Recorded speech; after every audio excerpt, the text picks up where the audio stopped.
we've had this concept of either no God, and so I am in charge of everything and everything is happening as I want it to, which is not true. There are things that happen that are definitely out of reach of humanity. And then the other side, where people say that everything that happens is being controlled by God. My heart couldn't accept that, because I see sometimes good things happen, people going out of their way to be benevolent and loving and merciful, but I also see other things happening that are definitely, I would say, not even human, they're inhumane.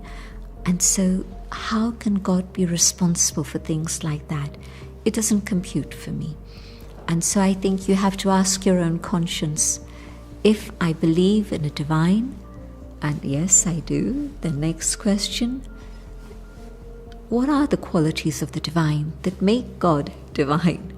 And then I'd say God is the ocean of love, of compassion, of mercy, of forgiveness, of truth, of peace.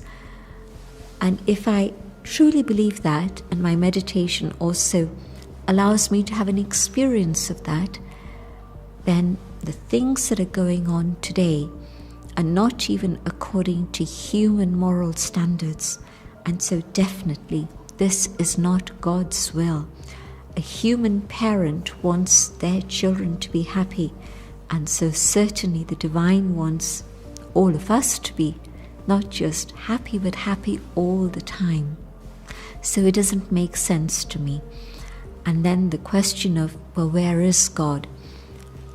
One of the reasons why I moved away from the whole concept was this notion that I was told, God is all around and everywhere. I'm not understanding that. So when I said earlier that I was hearing things that made no sense to me, and that was one of those things, I could not believe that God is here and here and here. A living being, the human soul, you can feel the presence. That which is non-living, again, you feel it and you can see it's quite different. This doesn't scream if I touch it or even if I break it. The human being, yes, if you try to do anything to me, I would scream. So there's a difference between the living and the non-living.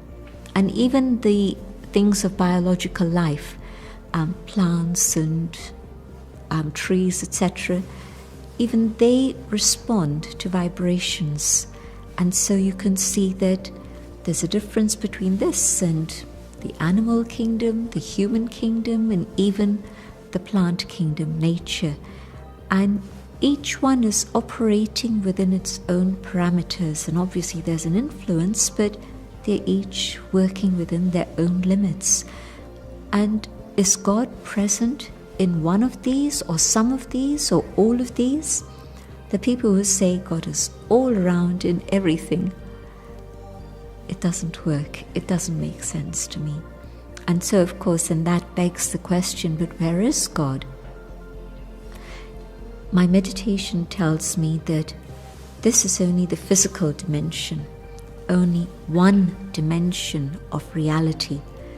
There's another dimension, which is the subtle world, the world of light.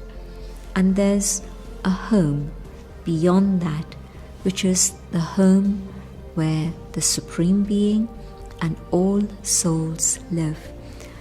And people who, not even having practiced meditation, but from time to time, different people have told me about their experiences of having been in another place, a place of peace, a place of light. That is the home. And when people meditate, it's very easy for them to go back to that memory and that experience of the home of light up above.